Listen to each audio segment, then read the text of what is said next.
Բարև ձեզ բարեկամներ, ողջունում եմ մեր բոլոր ունկնդիրներին եւ պիտի ասեմ, որ այսօր ձեզ հաճելի անակնկալ է սպասվում։ Հաճելի, քանի որ այսօր Բաց TV տաղավարում մենք հյուրընկալել ենք իսկապես մի հրաշալի անձնավորության, մի քնքուշ, մի այսպես բարեհամբույր մարդու, ով երկար տարիներ մեզ ուրախացնում է իր պոեզիայով։ Բանաստեղծուհի Սոնա Վանն է մեր տաղավարում, բարև ձեզ։ Բարև համբերտ։ Սոնա, շատ ուրախ եմ, որտեղ քեզ հետ երկար տարիների ընկերներ ենք եւ քո ամեն մի հաջողությունը ինձ ուրախացնում է։ Նախ պիտի ասեմ, որ դու այս անգամ Հայաստան ես եկել Խորվաթիայից, որտեղ մասնակցեցիր բավականին հետաքրքիր մի միջոցառման։ Ինչ էր դա, ինչ մրցանակներ այնտեղ քեզ հանձնվեցին։ Ուրեմն այս տարի երկարատև նախ բարև սիրելի հերոստադիտող, ուրախ եմ գտնվել հայրենիքում եւ ուրախ եմ գտնվել Համլետ Ղուշյանի նշանակալից, իմաստալից եւ հյուրընկալ օջախում։ Ես այս տարի եկել եմ Հայաստան 3 կարևոր առաքելություններով, որոնցից առաջինը ինձ համար հոգեբանորեն ամուսնուս Նուբար Ջանոյանի աճունամոխիրը ըստ իր կտակի բյուրականի մեր հողերին հանձնելն էր, որն արդեն արեցի մոտ 5-6 օր սրանից առաջ եւ այսօր արդեն բյուրականյան տարածքը մեկ այլ ձևով է ողջունելու մեզ եւ հաջորդ կարոնը լինելու է բոլորովին տարբեր, որովհետեւ հողի հետ խառնված է մի հրաշալի անձնավորության լուսավոր մոխրափոշին։ Ինչ վերաբերվում է իմ մյուս առաքելությանը, որի համար ես դուրս եկա Լոս Անջելեսից, դա հրավերներ Խորվաթիայից մասնակցելու միջազգային պոեզիայի միջազգային ֆեստիվալի որպես հատուկ հյուրի կարգավիճակում։ Դա իհարկե շատ շոյող փաստ էր եւ քանի որ արդեն վակցինացված էի եւ նաեւ հիվանդացել էի, ինձ թույլ տվեցի այդ ճոխությունը թռիչքի մինչեւ Հայաստան, այնուհետ Հայաստանից մինչեւ Խորվաթիա, որտեղ մասնակցեցի այդ հրաշալի ֆեստիվալին, եղա 3 հիասքանչ կղզիների վրա, Զադար, Փակ եւ Քուրչուլա,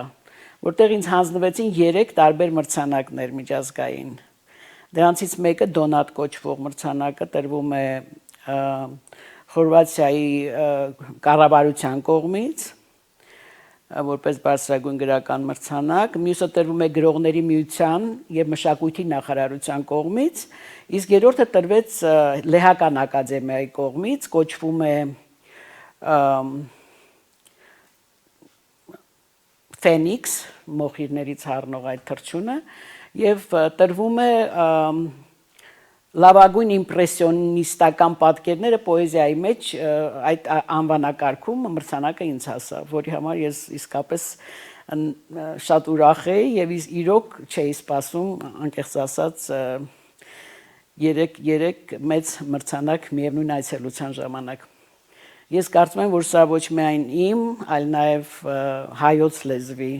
հաղթանակն է, որովհետեւ ամենուրեք ես ընթերցել եմ իմ բանաստեղծությունները հայերենով եւ նոր թարգմանաբար հնչել է տեղի պոետների կամ ասմունքողների կողմից,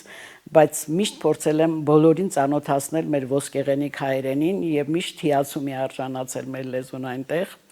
Նաեւ մեր մշակույթը,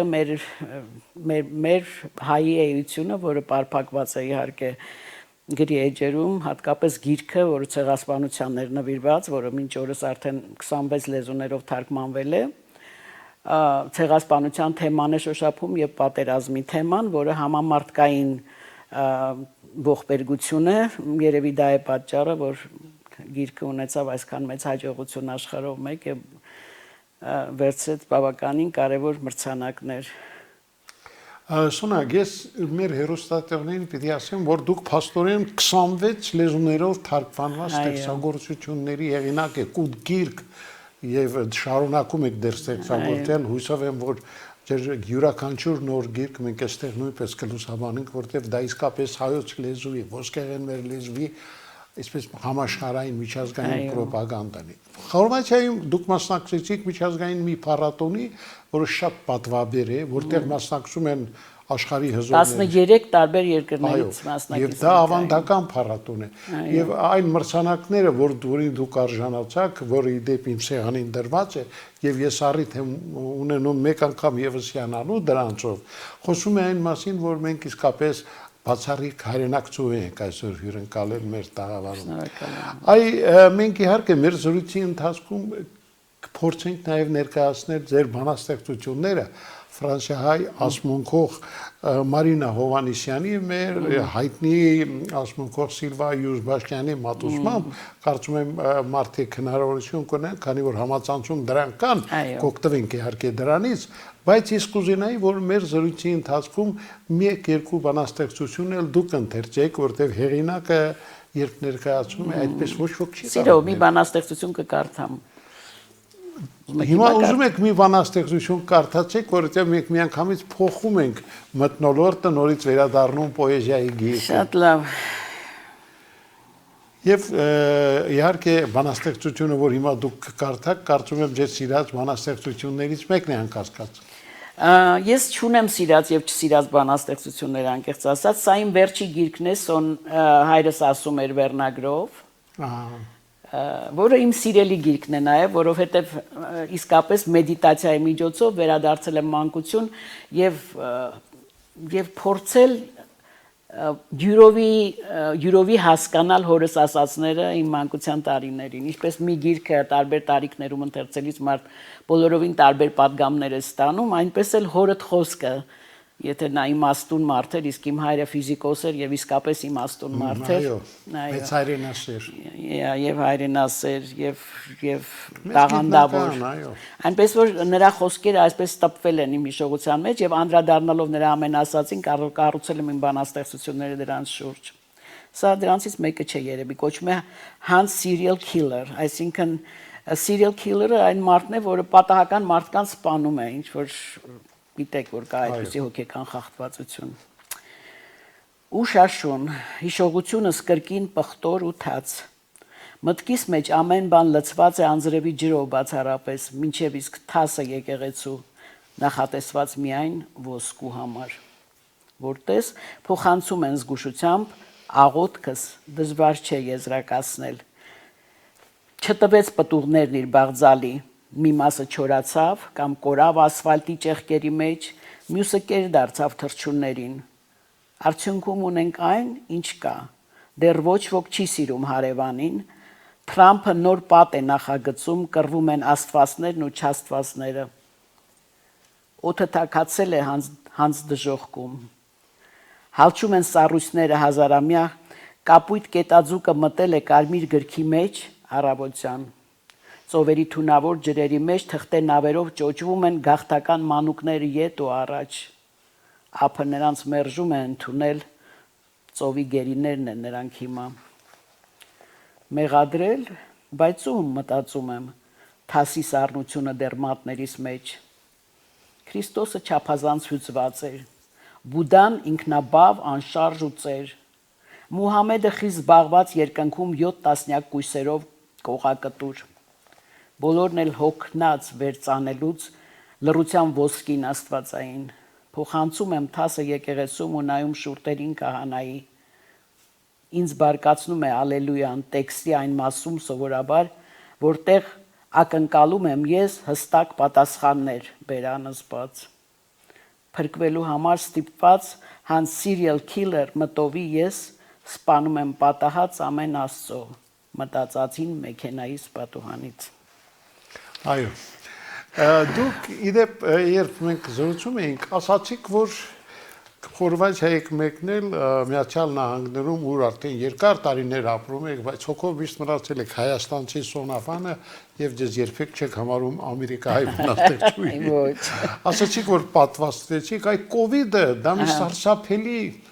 այսպես ասած, ճյուղ էր, որը ամբողջ աշխարհին է պատել մարդկությանը, ինչ խորհուրդ կտայիք մարդկանց, որոնք դեռ չեն պատվաստվել եւ ձեր պատվաստումից հետո ինչպես եք զգում։ Ես երբ եկա Հայաստան, արդեն ծանոթ էի վիճակագրությանը, որ թվերը բարձրանում են, բայց հույս ունեի, որ կընդհատվի այդ չարաբաստիկ շղթան եւ մարդիկ կփորձեն պահպանել կանոնները եւ վակցինացվել, քանի որ արդեն կա վակցինա։ Ինձ համար զարմանալի էր այն փաստը, որ վակցինը կարող է ձրիաբար առաջարկվել եւ մերժվել շատերի կողմից։ Ես այդ հարցում մեղադրում եմ երկու բան. նախ համացանցը, որտեղ յուրաքանչյուր մարդ, ով երբևիցե իրավունք չի ունեցել, չի վաստակել իրավունքը հազարավոր տարբեր մարդկանց կարծիք հայտնելու, իր կարծիքը հայտնելու, այսօր ունի այդ հնարավորությունը համացանցի շնորհիվ եւ տարածվում են շատ սխալ թեորիաներ եւ վիրուսի մասին եւ դրա բուժման եւ վակցինի օգտակարության, այսինքն մարդիկ, ովքեր չունեն տարական բժշկական կրթություն, վճիռներ են կայացնում եւ այդ վճիռներով մահապատիժ են կայացնում իրենց շրջապատի մարդկանց համար։ Ես խորհուրդ կտամ, որ այդ հարցի մասին խոսեն միայն բժիշկները, ովքեր գիտեն, թե ինչ է վակցինը, եւ ասեմ, որ աշխարհի մեծագույն բժիշկները, մեծագույն ուղեղները, մեծագույն գիտնականները, մեծագույն կարևոր մարդիկ, որոնք ղեկավարում են այս աշխարհը, վակցինացվեցին հենց առաջին հնարավորության դեպքում ժամանակ։ Եվ ես մտածում եմ, թեպետ ես բժիշկ եմ նաեւ, բայց ես մտածում եմ, եթե այս մարդիկ վակցինացվել են, իմանալով վակցինի մասին 1000 անգամ ավելի, քան սովորական մարդը կամ նույնիսկ ես որպես բժիշկ, ապա ես ինչպես կարող եմ մերժել դա։ Ինչ տրամաբանության հիման վրա մարդը կարող է մերժել չմեռնելու առաջարկը։ Ես չեմ հասկանում դրա տրամաբանությունը եւ ուղղակի իմ կողմից, եթե իմ անձնական կարծիքը որևէ մեկին համար նշանակություն ունի, պարզապես խնդրում եմ վակցինացվել, պաշտպանել կանոնները, պահպանել ձեր կողքի մարդուն եւ պահպանել ձեր կյանքը, իսկ այն թե վակցինը ունի հերակա, հնարավոր է որ ունենա հերակա բարդություններ, որպեսզի համոզվենք դրանում, անպայման գոնե պետք է ողջ լինենք այդ օրերին, որ հասկանանք դա ճիշտ է թե սխալ։ Այնպես որ այսօր ապրելու առաջարկը մի փոխեք 10 տարի հետո ապրելու կամ մեռնելու առաջարկի հետ։ Իմ կարծիքով դա պարզապես տրամաբանական չէ եւ խնդրում եմ վակցինացվեք եւ պաշտպանեք իրար։ Սոնա, գիտեք, ձեր կարծիքը շատ կարևոր է, որտեղ դուք նախ եւ առաջ մասնագիտության բժիշկ եք։ Չնայած բժշկությունը ձեզ համար շատ այսպես վաղուց դարձել է, այո,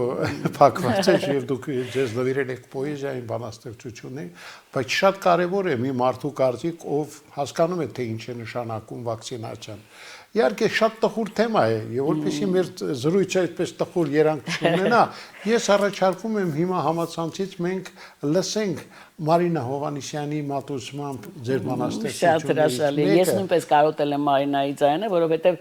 թեպետ հաճախ լսում եմ հենց համացանցի մեջ, բայց ցավոք սրտի բաց թողեցի հնարավորությունը իրեն հանդիպելու։ Դե ես պիտի մեր հերոստատողներին ասեմ, որ Մարինա Հովհաննիսյանը մեր հանրահայտ հաղորդավարուհի հերոստատեսային Այդա Ներսիսյանի աղջիկն է, ում ես նույնպես անչափ սիրում ու հարգում եմ, ում համարում եմ իմ առաջին ուսուցիչներից մեկը եւ ինձ համար կրկնակի հաճելի է լսել Մարինայի մատուցմամբ Սոնավանի բանաստեղծությունը։ Լսենք եւ վերադառնանք տաղավար։ Խնդրեմ։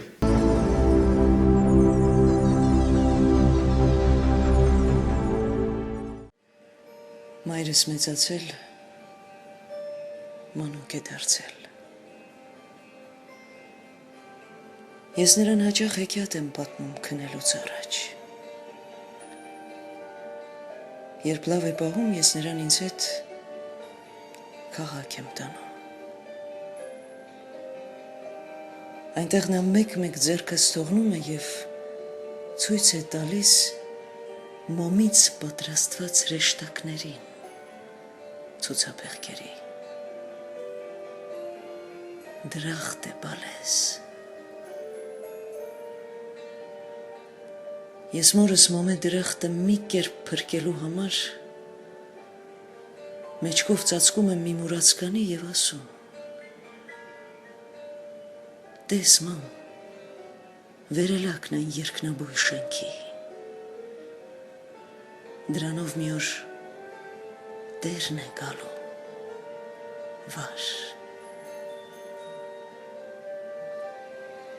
Դաունթաունի փողոցների մեջ մայրս քայլում է եւ աղոթում է աղքատի Աստծուն։ Մայրս փոքրացել, մի բուռ է դարձել, ու ես երբեմն կորցնում եմ նրան, կանչում եմ մամ, մամ,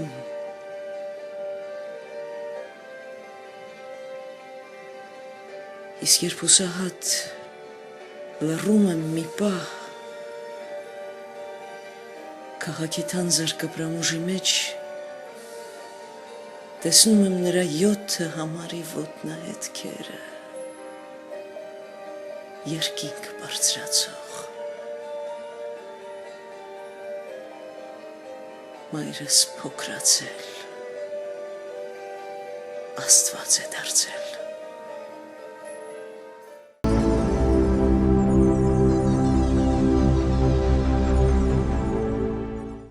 Շիրի բարեկամներ, մենք շարունակում ենք ծրագիրը եւ հիշեցնում եմ, որ մեր տաղավարում մենք հյուրընկալել ենք բանաստեղծուհի Սոնա Վանին, ով միշտ էլ մեր շատ ցանկալի հյուրն է։ Սոնա, 26 լեզուներով թարգմանվել են ձեր բանաստեղծությունները։ Դերեք սա ինքնատիպ ռեկորդ է, որովհետեւ այս օրերին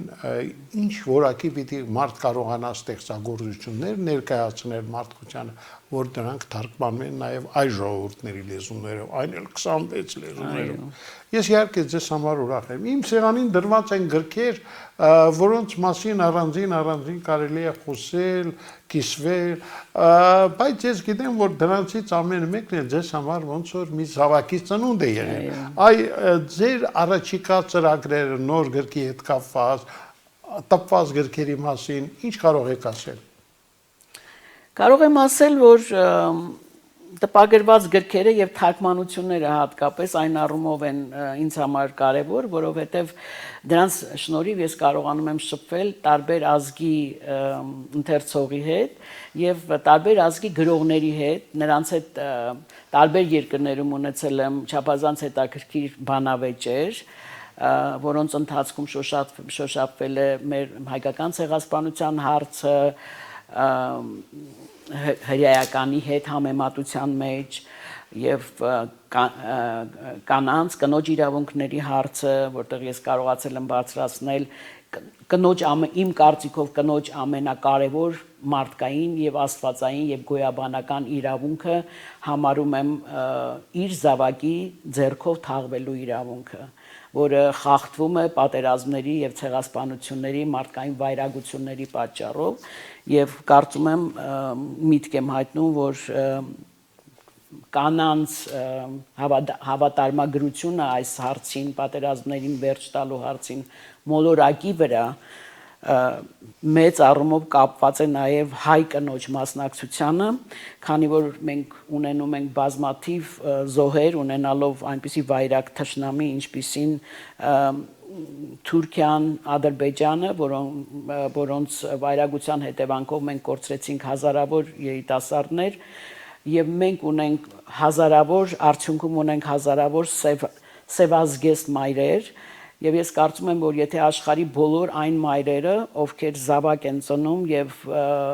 ովքեր պիտի մի օր գնան պատերազմ եւ դառնան զոհը, պատերազմի մսաղացի, ունեն մեծ իրավունք միավորվելու եւ արգելելու պատերազմները մոլորակի վրա։ Այդ առումով ունեցել եմ բազմաթիվ զրույցներ, որովհետև ես այս նույն խոսակցությունը չեմ կարող տանել Հայաստանում այն պատճառով, որովհետև մեզ պարտադրվում են պատերազմները եւ մեր զավակները ստիպված են գնալ պաշտպանելու իրենց հայրենիքը, բայց եթե պատերազմը որպես չարիք, քաղաքակրթության չարիք ընդհատվի, ինչ որ այս շղթան, որը նրանք համարում են, որ պարտադիր է, փորձում են համարել պարտադիր է, որտեղ պատերազմը ինքնին մեծ բիզնես է, եկամտաբեր եւ ոչ ոք տերերը, բիզնեսի տերերը, որոնք աշխարհի ղեկի վրա են, նրանք չեն ցանկանում, որ պատերազմները վերջանան մոլորակի վրա, բայց մայրերը կարող են ընդդիմանալ դրան, եթե բոլորը միասնական լինեն աշխարհում։ Եվ ես կարծում եմ, որ դա հնարավոր է, ու այդ մասին է եղել իմ սևեռումը իմ վերջին 10 տարիների ընթացքում, իմ բոլոր մոտ 10-12 երկրներ եմ այցելել եւ խոսել այդ մասին, փորձել աշխարհի տարբեր ժողովուրդներին մեջ մայրերին համոզել, որ աշխարհի փրկության, մոլորակի փրկության հարցը դրված է կնոջ ուսերին։ Այո, գիտեք, հատկապես Արցախյան վերջին այս չարաբաստիկ պատերազմից հետո ես կարծում եմ, թե ինչ հոգեկան ապրումներ եք ունեցել, որպես մարդ, ով, ինչպես ասում են, ձեռքը միշտ պուլսին է պահում երկրագնդի։ Այդ առիթով ինչ-որ նոր ստեղծագործություն, ինչ-որ նոր Շատ ստեղծագործություններ ունեմ, որոնք ընթացքում իմ համացանցի մեջ հայտնվել են, այսինքն հայտնվել են իմ կայքի մեջ, որը եթե սոնավան հայերեն եւ սոնավան անգլերեն, այդ կայքը բացվում է եւ բազմաթիվ բանաստեղծություններ եմ նվիրել եւ Արցախյան պատերազմի զոհերին, եւ վերջին եւ քարորյա պատերազմի ժամանակ եւ մեր մայրերին, մեր սևազգես մայրերին, մեծացող Եռաբլուրին, որը մեր բոլորի ցավն ու ողբերգությունն է եւ ինչպես անել, որպեսզի կանխվեն այս անիրավությունները աշխարհի վրա, երբ աշխարհի տերերին պարզապես ձեռնտու են այս պատերազմները, ինչպես եւ այս վերջինը, որը պարզ դարձավ, որ երրակողմ համաձայնության արդյունքում էր այդ պատերազմը, ինչ որ մեկին ինչ որ բաներ խոստացել եւ պիտի վերադարձնել եւ Հայաստանը ոչ մի կապ չուներ այս երրակողմ համաձայնության մեջ Հայաստանը չունի իր կողմը, այսինքն դուրս է այդ երրակողմ համաձայնությունից եւ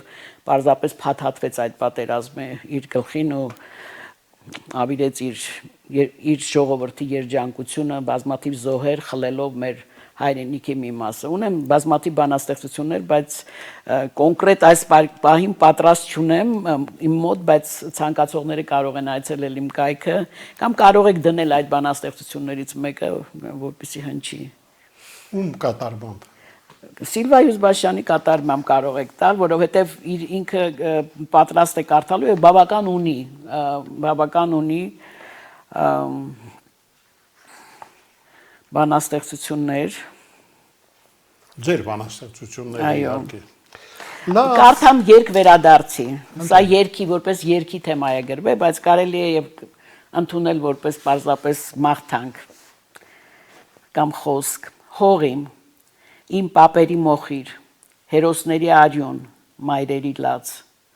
Առանց քեզ ես չոր տերև եմ սոսկ, փշրվում եմ օտար ոտքերի տակ։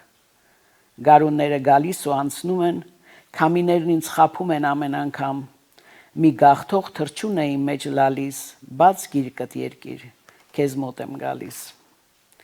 Հողիմ, իմ պապերի ամրոց, հանճարների տապան Արարատի, խոնար ստվերն եմ ես քեզանից դուրս, որ կորչում եմ ուժի մեջ առավոտի։ Գարունները գալիս ու անցնում են, քամիներն ինձ խափում են ամեն անգամ, մի գաղթող թրջուն է երգում երազիս մեջ, բաց գիրկդ երկիր, քեզ մոտ եմ գալիս։ Հողիմ, իմ պապերի գահ, եդեմ, պառնաս, դու տապան փայլուն ճակատների, առանց քեզ փրփուր եմ ես, մամուր մի կորած քարի վրա, ուզում եմ խառնվել ջրերին քո, քչքչալով վազել գետերիդ հետ, տարիները խոստանում ու անցնում են, քամիներն ինձ խափում են ամեն գարուն, մի գաղթող թրջուն է երգում երազիս մեջ, հող ինձ գրկիր ամուր, քեզ մոտ եմ ես։ Հրաշալի է, գիտես Սոնա, ես ամեն անգամ, երբ լսում եմ քեզ քո բանաստեղծությունները, իսկապես վերապրում եմ այդ բոլոր ինչ որ ինքդ ես կարողացել հանձնել։ Գիտես, ես գիտեմ նաև, որ դու աշխատում ես քաղաքական անցուդարձից հեռու մնալ, ավելի շատ մնալ այսպես համամարտկային գաղափարների շուրջ սևեռված անձնավորություն, բայց իհարկե այսօրվա իրավիճակը քեզ չի կարող անտարբեր թողնել։ Եվ ինչպիսին այս անգամ տեսար Հայաստանը գալով Երևան։ Հետաքրքիր ձևով ես երեք մի հարցազրույցի էի պատասխանում, այդ նույն հարցը հնչեց եւ մի անգամից մտքիս մեջ եկավ այս տեսարանը, երբ Գիտեք Լոս Անջելեսում կա այդ մահվան կարուսելը, որը մեծ արագությամբ պատտվում է եւ այդ փորձառությունը առաջին անգամ ունեցել եմ, այսինքն մեկ անգամ եմ ունեցել, որից հետո այլևս չուզեցի նստել այդ կարուսելի վրա։ Հիշում եմ վախը այդ բարձրունքի վրա եւ արագությունը, որը քեզ թույլ չի տալիս հասկանալ, թե դու ով ես այդ պահին։ Եվ միակ զգացողությունը, որ ընդունակ ես ունենալ, դա վախի զգացողությունն է։ Եվ երբ իջնում ես այդ կարուսելից, այդ գլխապտույտը, որը մի փոքր ժամանակ է պետք, որպեսզի վերագտնես ինքդ քեզ, հասկանաս ով ես, ինչու ես այստեղ եւ ինչու այստեղ հասար կամ ինչպես հասար այստեղ։ Այս հարցերն են ծնվում։ Նույն հարցերը, ինչ որ իմ կարծիքով շրջանառվում է մեր բոլորի մտքերում այս օրերին, ինչ պատահեց, այնքան արագ էր ամեն բան եւ այնքան լի հետևանքներով, դառը հետևանքներով, որ մի փոքր դժվար է պատկերացնել, որ այդքան իրադարձություն, այդքան կտրուկ ձևով կարող էր փոխել մարդու կյանքը կարճ ժամանակվա ընթացքում։ Եվ ես այն զգացողությունը ունեցա, որ ժողովուրդը, որը քայլում է փողոցներում, բոլորը կարծես նոր են իջել այդ մահվան կարուսելից եւ հիմա փորձում են հասկանալ ինչ անել, ինչ պատահեց, ինչու այսպես եղավ եւ այլն եւ այլն։ Մեղադրել, մեղադրանք ներշպրտել մեկը մյուսի վրա, վիրավորել եւ ինչ որտեղ բոլորը մասը դառնալ մի բանի, որի մասին մենք շատ քիչ գիտելիքներ ունենք։ Կախված քաղաքականության, պատերազմի օրենքների եւ ոչ օրենքների, խախտումների, դավաճանությունների եւ այլ բոլոր այն ամենի հետ, ինչ կապ ունի պատերազմի հետ, մենք շատ քիչ տեղեկություններ ունենք այդ մասին եւ ես քանի որ դրա մասնագետը չեմ եւ չեմ ճանաչում իրավիճակը համարժեք երկու կողմից, միշտ դժվարանում եմ որևէ կարծիք հայտնել, միշտ փորձում եմ լավատես լինել, հավատալ, որ ամեն ինչ արվել է ամենաբարի ցանկությամբ հանդեպ երկիրը եւ հավատում եմ նաեւ, որ կան խնդիրներ, որոնք պարզապես անլուծելի են եւ դժվար է կողքից կանգնել եւ որոշել, թե ես ինչ կանեի, մյուսը ինչ կաներ, որովհետեւ այնինչ կատարվում է պատերազմի դաշտում շատ հազվադեպ է 100%-ով բացահայտ դառնում հասկանալի պատճառներով, իսկ պատմությունը գրում են միայն հաղթողները, այնպես որ մենք երբեք երկու կողմը չենք տեսնում եւ ես անպատասխանատու եմ համարում որևէ ձևով փորձել իմ կարծիքը հրատարակել կամ Իմ կարծիքը այն է, որ ամեն բան արվել է լավ մտադրությամբ, բայց ունեցել է վատ հետևանքներ եւ այսօր մենք պիտի ուշքի գանք, միասնական լինենք, փորձենք ոչ թե միմյանց մեղադրել, այլ հավաքել քարերը հավաքելու ժամանակն է հիմա, ոչ թե իրար վրա քար նետելու։ Մենք ժամանակ չունենք, մենք պիտի զբաղվենք վերականգնելով մեր հայրենիքը, մեր բանակը,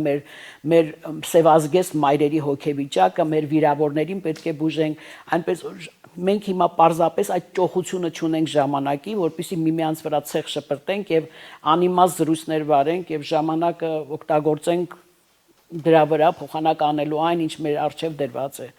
որտեղ փաստը մնում է փաստ, որ մենք դեռ վտանգված ենք, որ մենք դեռ չունենք հուսալի դաշնակիցներ, որ մենք շրջապատված ենք թշնամիներով, բայց ես հույս ունեմ, որ աշխարհում իրավիճակներ կփոփոխվեն եւ ակամայից մենք կհայտնվենք գետի ճիշտ ափի վրա։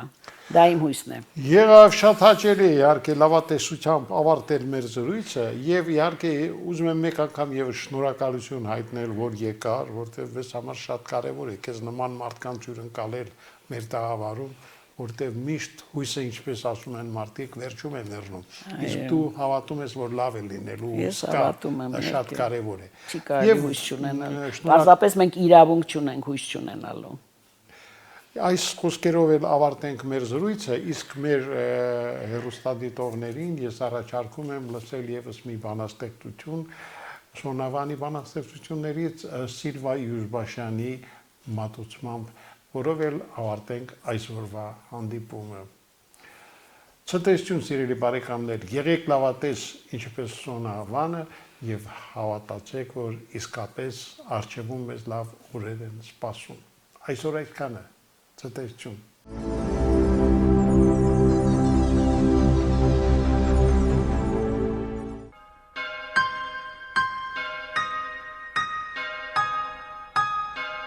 Պապս քահանա էր։ Նա Աստծուն հավատում էր առավոտյան ժամը 9-ից մինչև